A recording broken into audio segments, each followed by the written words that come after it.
Okay. Did it have like a 3, 2, 1 on your end? It did. It was so fancy. I feel like we're like doing something here.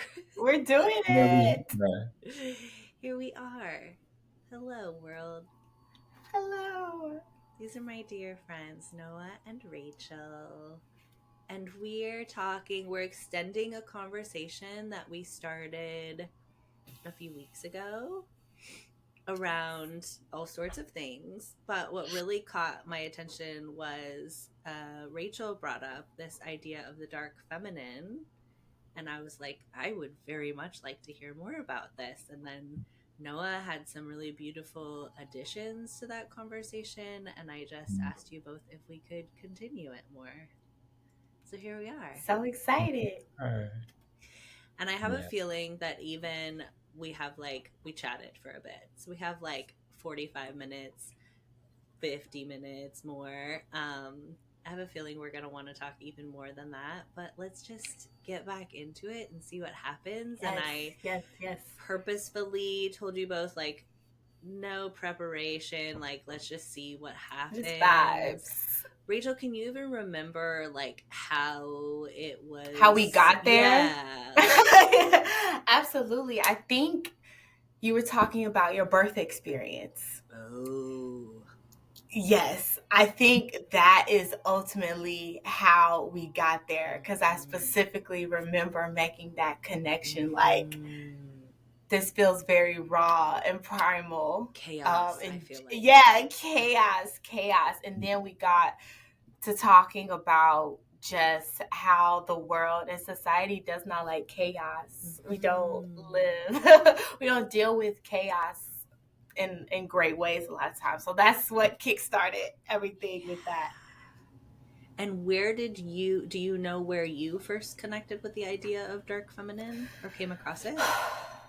That is a great question. I would say when I started looking deeper into astrology, maybe a couple of years ago, I would say started learning more about the energy of all of the planets and the houses and all of those things, and very specific planets, very specific. Actually, I can take this back and remember. I asked my friends a question one day, and this was before I got into astrology, and I said, if you were a planet, like, what planets would you be? Like, just super random. I was like, I want to know. I've always loved the stars and the sky. So it was just a fun question. Everybody set with their answer. And I think intuitively, without any of us really knowing about astrology or the energy of these cosmic bodies, kind of just resonated with a planet. You just do. You just kind of always have. And so mine was the moon, Pluto, and Uranus. Huh. Right? And so once I started actually diving into the energy of those planets, those are heavy hitters. Those are heavy hitters as far as energy and just destruction and chaos and rebirth. All of those things, like, comes to shake up systems, break things down. And so I'm a Sag Sun, Aquarius Moon, Scorpio rising.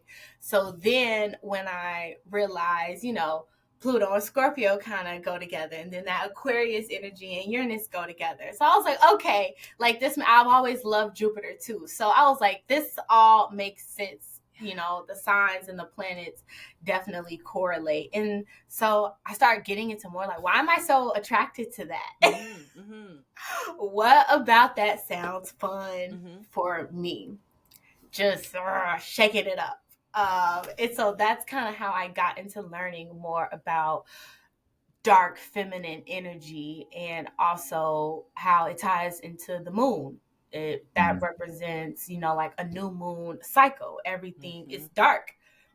It's no moonlight, so it's the time to go in, and that's also where the birth and the womb things come in. So it's just so much to it.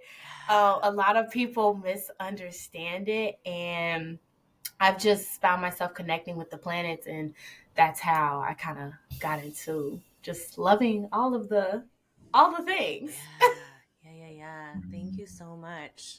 I never heard anyone ask that question, what's your favorite planet? But as soon as you said that, I was like Jupiter, but I know nothing about any of the planets, so I don't now I'm going to go down a rabbit hole for that.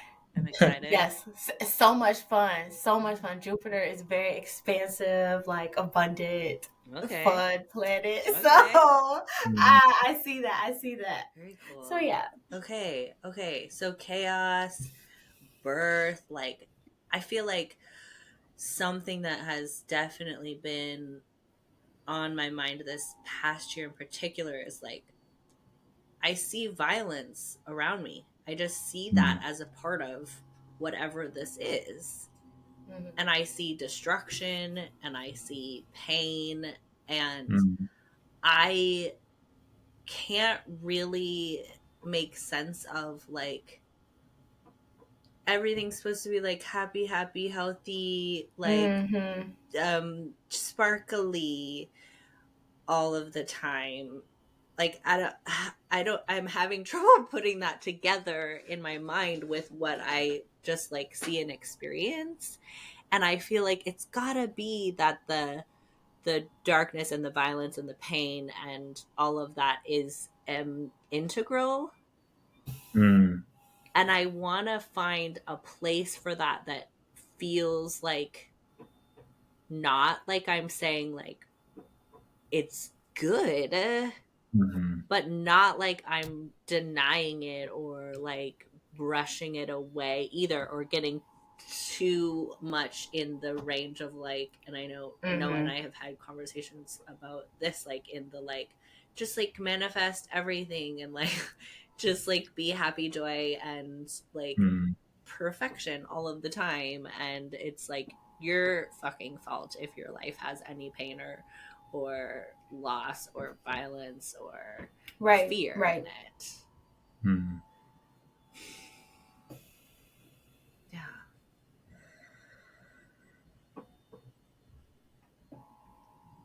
There's so much to say there. There's so much to say there. I think the first thing that comes to mind with this energy is like it's very phoenix rising from the ashes energy. Mm. That is essentially how it is. Some things have to burn up and go up in flames and be chaotic. Very clean slate energy. Mm. Very clean slate energy. And it is good. Yeah. It's just it's not comfortable. Yeah. Noah, do you have something to expand on that? Yeah, well, I've Rachel, you're talking about Pluto. My natal Pluto is at 0 degrees Scorpio. Oh, Which is like, so yeah, so there is that I also feel an affinity to like to kind of transformation and to mm-hmm. death and rebirth energy. And it also feels like and also like my moon is in Taurus, I'm a Cancer rising, and so there's a tension that I feel as well around like the materiality and earthly comforts and wanting to just be, wrapped in, wrapped in Such Taurus Cancer energy. Like just wrap me on, wrap me on up. just like, one of the like puffy down things that just go right up my neck, whole body, Put you back into the um, womb, Yeah, just basically. yeah, like full, exactly, full womb energy, and um, and I feel like my soul also is like here for the depths, and yes. so I'm also so yeah, so there is some of that tension, um, for me, and I think like um, I I don't know that I consciously started exploring the dark feminine literally until our conversation that we all had. But I did look at my Black Moon Lilith is Yes. Oh, right. right. And so we were talking about that, and yeah, and Rachel, maybe you can like say more. I'm not an astrology. I'm not a person to speak on astrology with any kind of authority. But my Black Moon Lilith is right next to my midheaven in Aries in the Oh, 10th house. So there is this like that's also part of, in my understanding, like literally what I'm here for. yes, And yes. I'm here to like bring into the collective, and and so looking at that, and then Z, you and I have talked around my grad school work, and I went to graduate school for women's and gender studies and wrote a thesis around undoing patriarchy and healing through Buddhist practices. And so Amazing. Amazing. yeah, That's very Black Moon Lilith 10th house energy for you. Wow.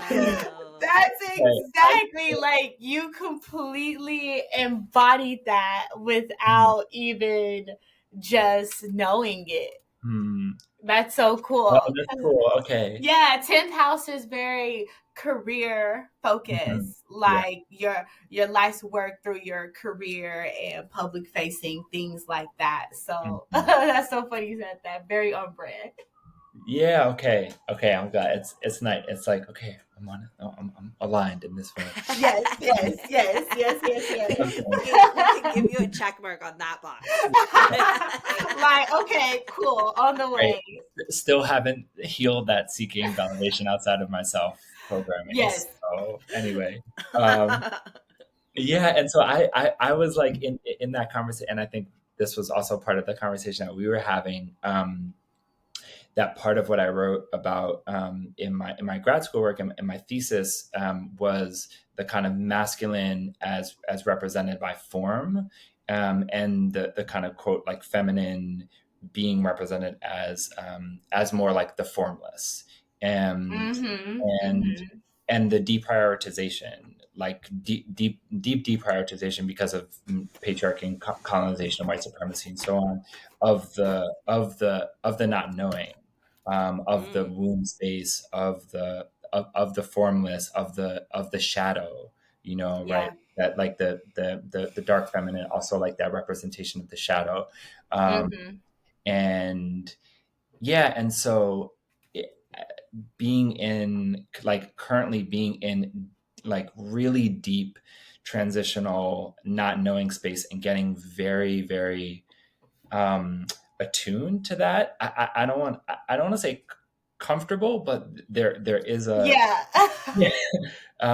Yeah, there's like an embodied lived experience, like attunement to that, and then in that experience for me, um, kind of being like, oh, I haven't really had any training on how to kind of be in process in the liminal space, and then looking and being like, oh, like they're like the knowing and the tangible and the form and the light at, like as represented by the masculine is so like prioritized. And what does it Yes. mean to fucking to fall apart and to be in the mess and to be in the chaos and the confusion and the not knowing, understanding that that's actually so necessary Yes. as Yes. all of these systems inside and outside of us are falling apart, and we're making space for you know so yeah, that's anyway. that was beautiful. I Yeah. I feel that. I feel that. Just to touch on one of the last points you made about unlearning. As I wrote down the word unlearning, because Mhm. I think in our society we just want to learn. It's so Mhm. much knowledge out there and wisdom out there about knowing yourself, knowing what career to take, knowing what purpose in life, like learning this, learning that, learning how to be healthy. And it just felt like people don't like to unlearn at all, to remember that, to keep evolving and transforming, you at some point have to go back and realize you may have climbed the wrong mountain. You gotta come on back down and start this thing over. And everybody has to do that. And it's about consciously being in that space, in the void, and in the dark night of the soul, where you're like, I'm not gonna let this swallow me, but I'm comfortable with befriending this energy. I'm not gonna stay here, because as with everything, there's balance. You can't just stay in the womb phase forever. No, it's So, like, you know. Okay. Wait, I just run that back just for a minute. That was like, maybe I can't stay there. But like, even in that, right? Like, maybe we can. Like, I also think our like linear understanding fucks with us here, because we're like, oh, like time, like a life. Like, maybe we could stay in the chaos, in the darkness, in the shadow for like 1,000 lifetimes. Yeah. Like, like that's the piece that I feel like, who's to say that like any side, any polarity, any like experience is like preferable, more useful, more valuable. Like, who's to say that going up the mountain or going down the mountain, or like going in under the mountain, how about just like you lay down and you don't do the mountain? Like, what? Yes. Like, where can we prove that, like, you know, I live in the woods, and there's like half of the trees are living and growing leaves and like doing all their shit. The other ones are dying, or they're just standing there dead. I don't see, like, those all exist around me all of the time. And I feel like existence legitimates, especially I'm kind of on existence in the past couple of days, because I feel like people keep saying like, we're only going to recognize man or woman. And I'm like, I will continue to exist. Yeah, and just being. Like, existence validates you. Yeah. Talk right now. I can see that you have thoughts. Yes, so many. But I was having also this thought last night, because even to your point, I realized I intellectualize a lot. And I know I rationalize, intellectualize my feelings a lot. And I know, Z, we've talked about this. And you've just been like, it is what it is. Like, it is what it is. You don't even have to have a reason or an explanation for feeling how you feel. Like, just be with the feeling. And so I love that perspective, and it ties to what we were talking about. Do you remember on a social call a while ago, Hina raised a good question about a man and a river and a boat? And do you remember this? Say more. And I'm trying to think. It was about a decision a man had to make. Yeah. As far as crossing the river or building. Oh, and it has to do with time. Yeah. It has to do with time and him crossing a river and there building was like a someone boat on the shore. Yeah, it was something I can't remember. It was such a good prompt, but it made me think about what you were just saying now, as far as like, yeah, who says we can't stay in the chaos? Like,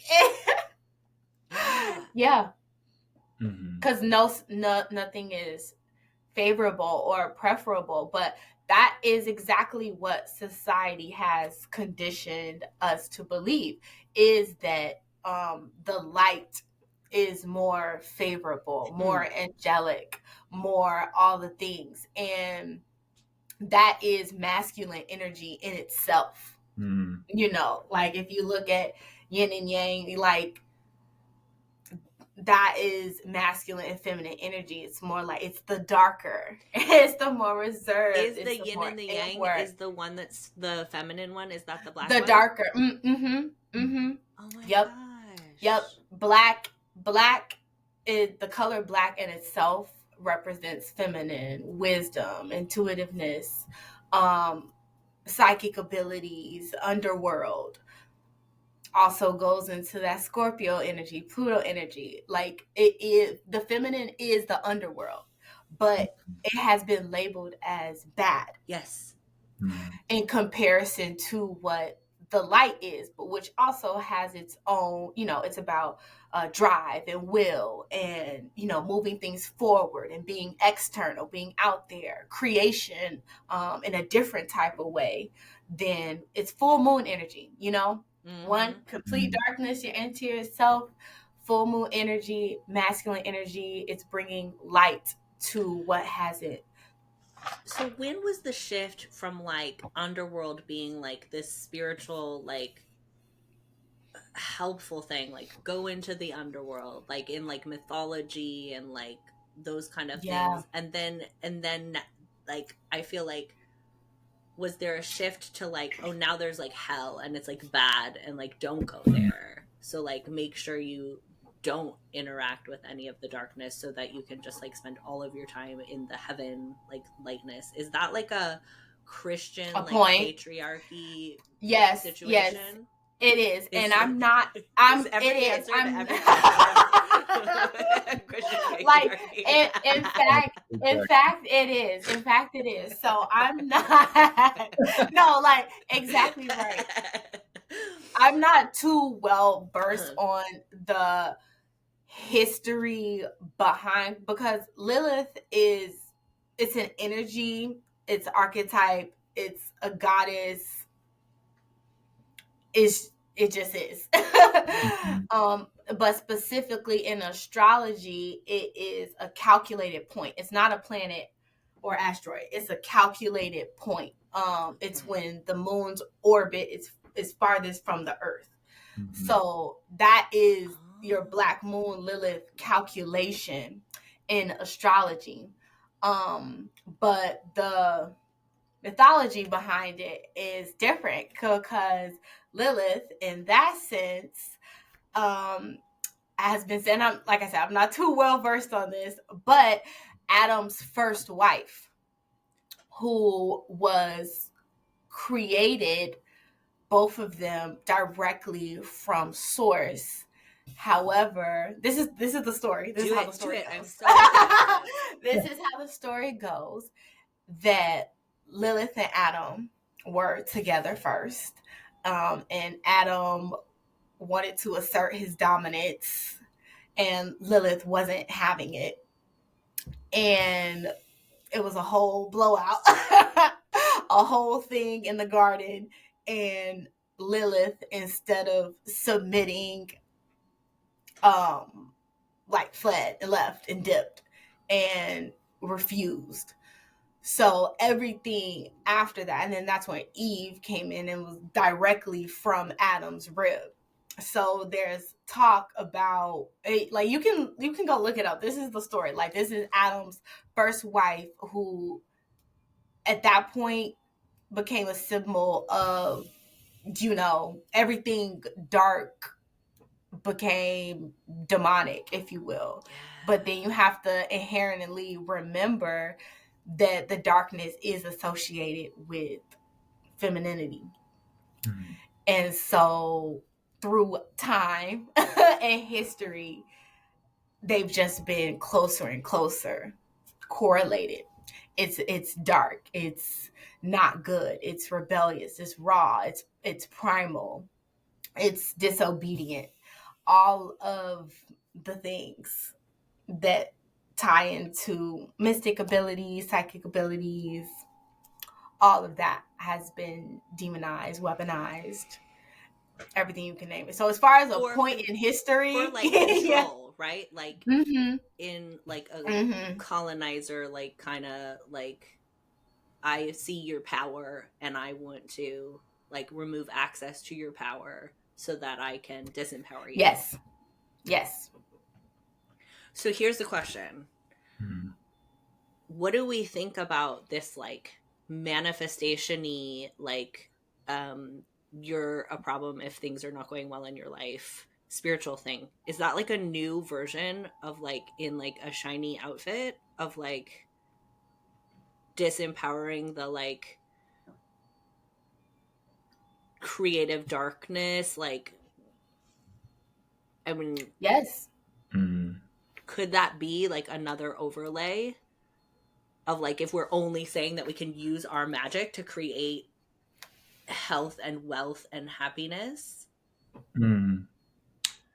Yeah, I like that question, Z. Well, because I also something that came to me as like as both of you were sharing was like this concept of like legibility, you know, and like what we consider valuable Mm-hmm. or like what is legible under modernity. And Okay. so like if one is like um um yeah, if one is manifesting like right, there's often like this energy of manifesting of like of the having of the like the valuing of the materiality. Mm-hmm. um and then what happens when um there that valuing of materiality, or like what is like what's legible, like what bodies are legible under modernity, what genders are legible under modernity, and anything that is like deviating from that legibility is wrong, is dark. And that feels like such a, like Z, to your point around like the collective shadow now coming to bear. Like there's uh, that there's like I forgot where I was going with that. um I'll remember. Take a moment.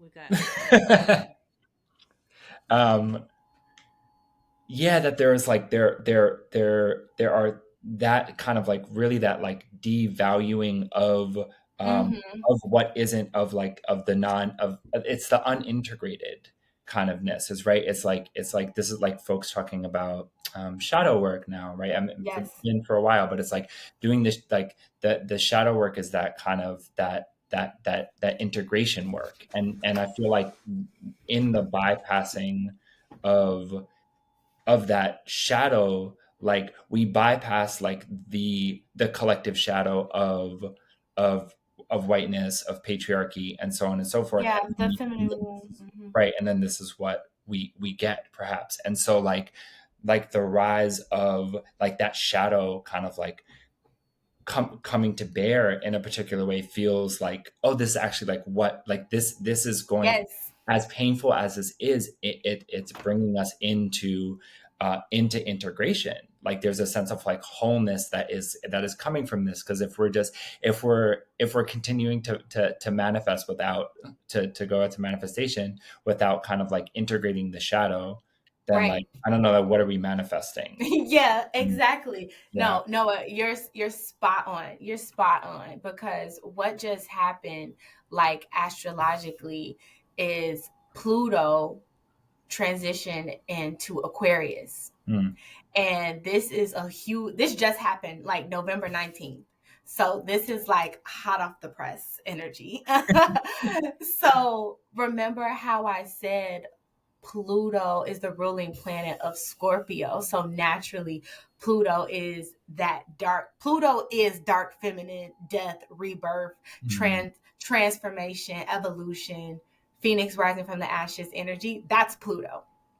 And I also said how Uranus is the ruler of Aquarius, which is that break the box energy. We are smashing systems down and coming together as a collective in innovative ways, very techie, innovative ways. That's Aquarius energy right there. And so when Pluto shifted into Aquarius, it was like, it's going down. Like everything is going down.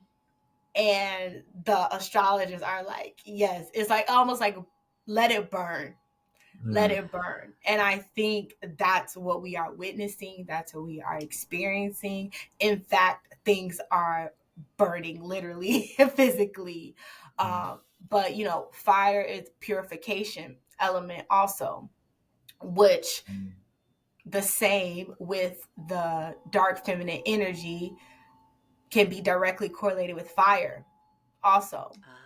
And that's why, in every scary movie, it doesn't even have to be scary. See, like in Moana, you're gonna see blackness and fire.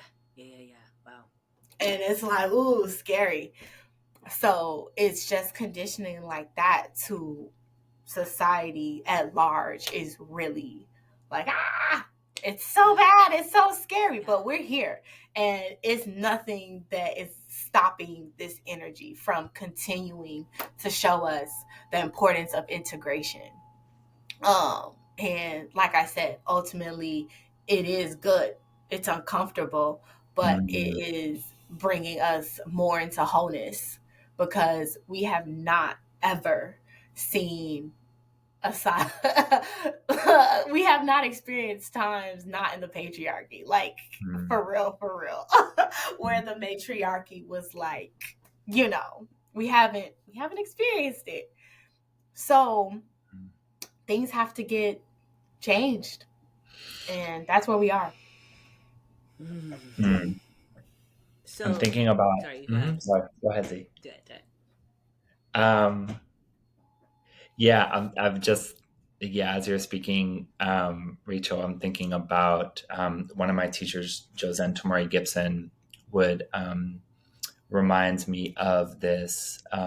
It's a I don't actually know exactly where it came from. It's a Zen Buddhist kind of phrase, or perhaps is a koan, which is not knowing is most intimate. Oh God, I love that. And I love that. And so, like, I think I know, right? That is so yeah, exactly. That same. That is like so. Like turn on. Yeah, we both just had the same vagus nerve response to that. I know it's like woo! My heart, my Apple Watch just lit up. I know. I'm sweating. Right. And the intimacy, right? The intimacy, like, I mean, I think about like the kind of like the disembodied nature of patriarchy, right? The ways that it is so disconnected from the body, and then of course the body becomes not only devalued but subjugated, right? And so like it's like that like intimacy with the not knowing, with the intuition, with the with the mystery, with like that which is like with the void, right? Exactly. Like that which cannot be like logically, rationally put into these particular material terms and ways of knowing. And I think it just I've been getting the kind of like the hits for a while, which is like that work to come into and I think maybe this is why we're here, Z being a facilitator and a guide towards the, towards the body, towards the like us being in deeper perhaps relationship with our bodies and our systems, so that like we can hear, so for me it's like, so I can hear my intuition, so I can hear that what Goddess is calling forth, or what Lilith is or what Kali is calling forth, what Persephone is, right? And that's and I think like, to your point, like Rachel, like that feels to me, especially as as someone who occupies a male presenting body, that is like undoing lineages of particular ways of being, particular ways of knowing. And I know this is for all of us, but I'm just speaking for myself. yeah, and really coming deeper in touch with that intimacy with all things that for me happens like through the body. That shit isn't for me is not happening through a thought Mm-mm. because I don't really believe my thoughts that often, you know. Facts. Yeah, that was an incredible phrase. I didn't write it down because I was having such a body experience, but if you can send that Mm. to me later. Yeah, Yeah. I mean, Not knowing is the most intimate. I think that's yeah, what. not knowing is most and intimate. this might actually capture where the like health wealth thing rubs me, because Mm. it's like, how do you fucking know that that Hmm. makes sense for me to go be, like, perfect body, perfect Right. bank Right. account, perfect job? Like, I can tell you for sure from this one lifetime that I have access to, all of the best things like actually were excruciating. And I don't, I Oh, mean, yes, Rachel yes, and I yes, yes. met through this program with this guy named Fozzie Joe here, and he's a great Mm. guy. I really love him. He teaches manifestation, basically. It works. Like, I did change my life to have like more financial resources, a job that I fucking love. Like, my physical health is better than it's ever been, and my mental Mm-hmm. health is also better than it's ever been. But like, so it works, right? Like, it is like a magic that is, Right, it right. works. And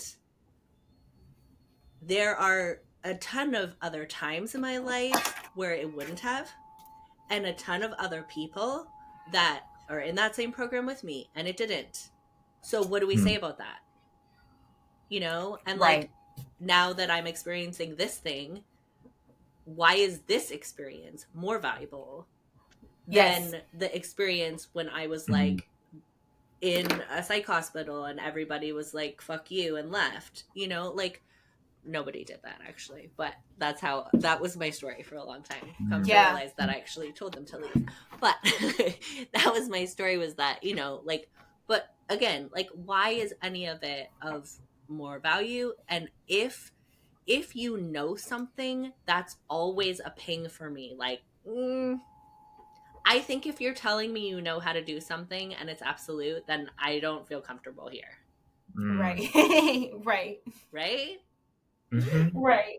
Because that's weird. Totally.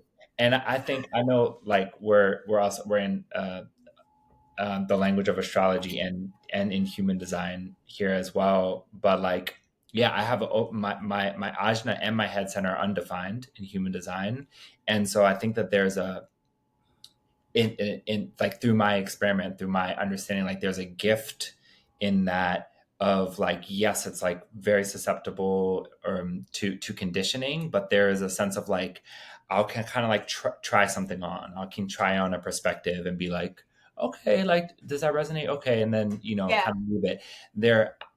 I yeah, this like hard and rigid like knowing, yeah, that I don't I don't know. Yeah. It doesn't resonate, and it's like knowing known through who. Like I was thinking about this when I was like uh I was going to go to social work school, and then I deferred for 1 year, and then I went on a 3 month silent meditation retreat instead, and then I deferred for Right. another year, and I was like, oh, I guess I don't want to go to social work school. But I think the reason was like, oh, I'm just kind of learning someone's perspective, you know. And I was like, oh, I actually want to like sit and untangle and undo and get into the muck and listen, and then really hear what's being like called forth, like towards that sense of even just my own perspective or my own kind of like authenticity. This feels true for me, and it might not feel true for you, and that's wonderful. Yes, that. Like, there's a million different things that we could learn. We could try them. Yeah. But like, start telling me that like I'm wrong for trying this one and I'd be better off if I try this one. Right. That's where it just feels super dicey. It's like, even in Mhm. this role of like nervous system educator, SSP provider, I'm like, well, okay, there's a set of circumstances that can help you feel this certain way. Do you want to do that? Because I learned about it and I can share it with you.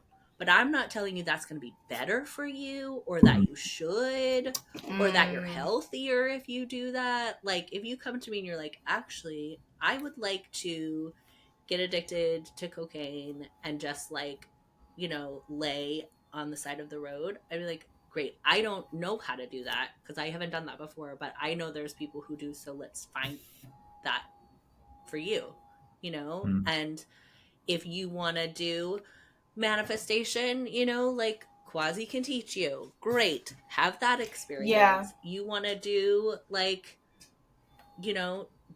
evangelical fundamentalist Christianity, I can tell you how to do that one. I can point you in that direction. Did that one. You want to do like A+ student at school? Okay, I know how to do that. Yeah, one. Go for it. I'll teach you that one. Like, which one do Yeah. you want to do? You want to do like depressed, like clawing on the asphalt, like Right. think you want to like die? I know how to do that one too. I can share that one. It's like, just as long as it's what you want to do. As long as it's what you want to do. And Z, you're at such a high level of consciousness with that thought, but yeah, even the word high is like, I know, I'm like,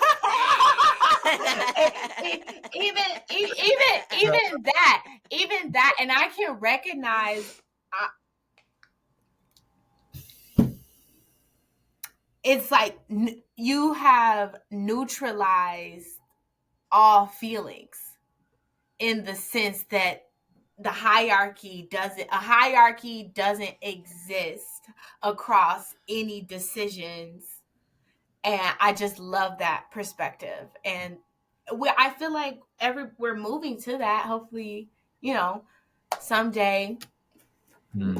Because you just have to neutralize the feeling for all things. And that's what I'm hearing when you describe, like, who am I to say what's better for somebody's karma in this lifetime? Like, they very well may need to live and play out that scene, and that very well is what they need to do.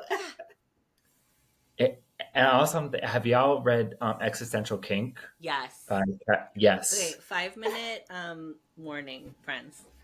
Okay. Yes. OMG, time. I know. What is even time? That FUBA. Well, I knew when we started. I was like, we will need to have 72 hours of this.